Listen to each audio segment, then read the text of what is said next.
बहुत स्वागत है जी सारे विद्यार्थियों का। कनेडा की गल करांगे। जस्टिन ट्रूडो ने अस्तीफा दे दिता और उम्मीद है कि मार्च के अखीर दे विच कनेडा की पार्लीमेंट दे विच वो बहुमत साबित ना कर सकन। मतलब कि जिहड़ियां चोणां कनेडा दीयां अक्तूबर 'ਚ होणीआं सी वो पहलां हो सकदियां ने।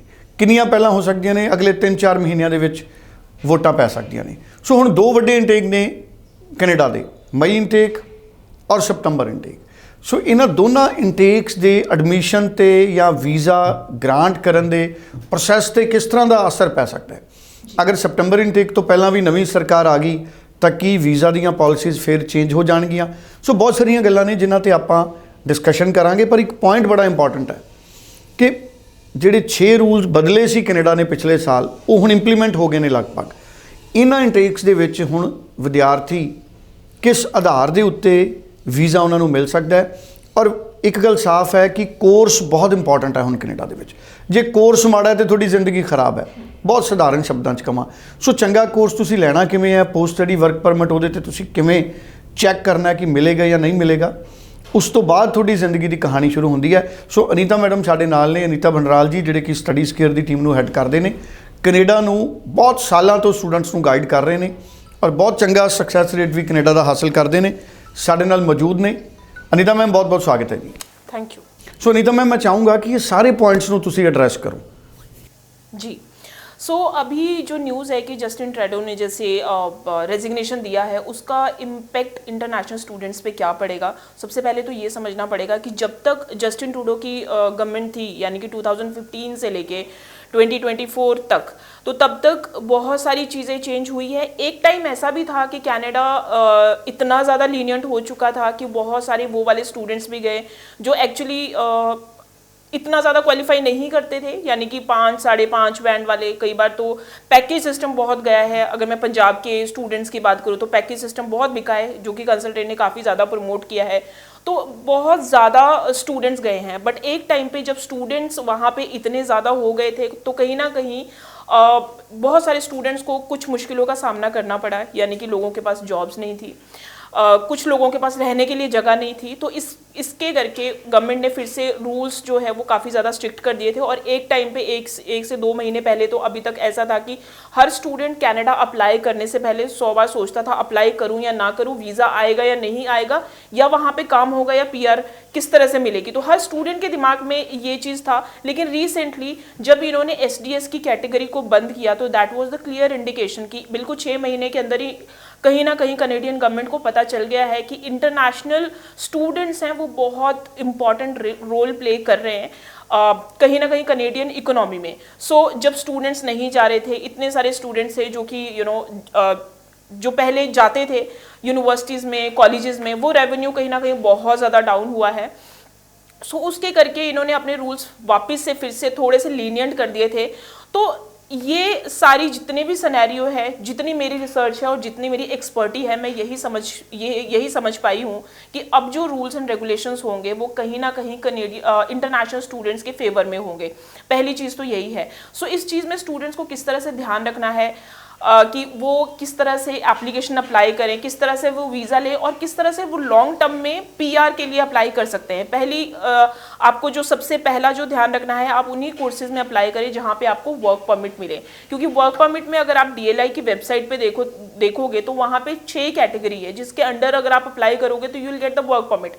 और वो कैटेगरी कौन सी है, मैं हर शो में आपको बताती हूँ कि वो कौन कौन सी कैटेगरी हैं। जैसे कि हेल्थ साइंसेज हैं, जैसे कि आपका स्टेम है, science, technology, engineering and mathematics, या फिर आपका ट्रांसपोर्टेशन है, या फिर आपका एग्री बिजनेस है, आपका हॉस्पिटैलिटी है। और अब एक और जो स्ट्रीम है वो फिर से ऐड ऑन हो चुकी है, दैट इज एजुकेशन। तो ये 6 कैटेगरी के अंडर अगर आप अप्लाई करते हैं तो you will get the work permit. But कहीं ना कहीं स्टूडेंट्स को ये समझ पाना बहुत ज़्यादा मुश्किल है। उनको नहीं पता चलता है कि हमारा कोर्स इस स्ट्रीम के अंदर आता है या नहीं आता है। तो अगर आप कहीं पे भी कंफ्यूज होते हैं, कहीं पे भी आपको नहीं समझ में आ रहा है, तो you can just straight way call us so that we can guide you कि आपका कोर्स, आपका जो डिज़ायर्ड कोर्स है वो वर्क परमिट के अंडर आ रहा है या नहीं। और इसके अलावा अब बहुत सारे कॉलेजेस ने अपनी जो लिस्ट है वो इंट्रोड्यूस कर दी है कि पर्टिकुलर स्टूडेंट है अगर वो अप्लाई करता है तो हम यहाँ पे वर्क परमिट दे रहे हैं या नहीं दे रहे हैं। इसके बाद एक चीज़ और समझने की ज़रूरत है, एक और रिसेंटली एक नया रूल चेंज हुआ था कि अगर कोई भी इंटरनेशनल स्टूडेंट कनाडा आके अपना कॉलेज चेंज करता है, यानी कि DLI नंबर चेंज करता है, तो उनको वापस से फिर से स्टडी परमिट अप्लाई करना पड़ेगा। तो इसका ये मतलब है जब भी आप अप्लाई करें, आप जब भी अपनी एप्लीकेशन अप्लाई करें, बहुत ज़्यादा सोच समझ के अप्लाई करें। बिल्कुल भी गलती ना करें कि वहाँ पे जाके आप कॉलेज एंड कोर्स चेंज करें। आप जिस कोर्स में आप अप्लाई कर रहे हैं वहाँ पे उसको अच्छे से करिए, उसके रिलेटेड जॉब आप बिल्कुल अवेल कीजिए, and you know after getting the work permit you apply for the PR। ना तो जो प्रॉपर रूल्स एंड रेगुलेशन के साथ जो स्टूडेंट्स गए हैं उनको PR भी मिली है, जॉब्स भी मिली है। प्रॉब्लम उन स्टूडेंट्स को आई है जिन्होंने वहाँ पे जाते ही अपनी पढ़ाई छोड़ दी, और जिन्होंने वहाँ पे जाते ही अपनी जो चीज़ें हैं काम करना शुरू कर दिया, अपनी पढ़ाई नहीं पूरी की, कॉलेज चेंज किया, उन स्टूडेंट को ज़्यादा करके प्रॉब्लम आ रही है। तो अगर आप बिल्कुल जिस कोर्स के लिए गए हैं उस कोर्स को कंप्लीट कर रहे हैं, या फिर आपने आपने अच्छे मार्क्स लेने के बाद आपने वही प्लेसमेंट को अवेल किया है आपके कोर्स के रिलेटेड, तो there is no problem at all for the student who are really genuine. जी चलो, thank you so much Anita ma'am, बहुत महत्वपूर्ण इन्फॉर्मेशन ਸਾਡੇ ਨਾਲ ਸਾਂਝੀ ਕੀਤੀ ਹੈ।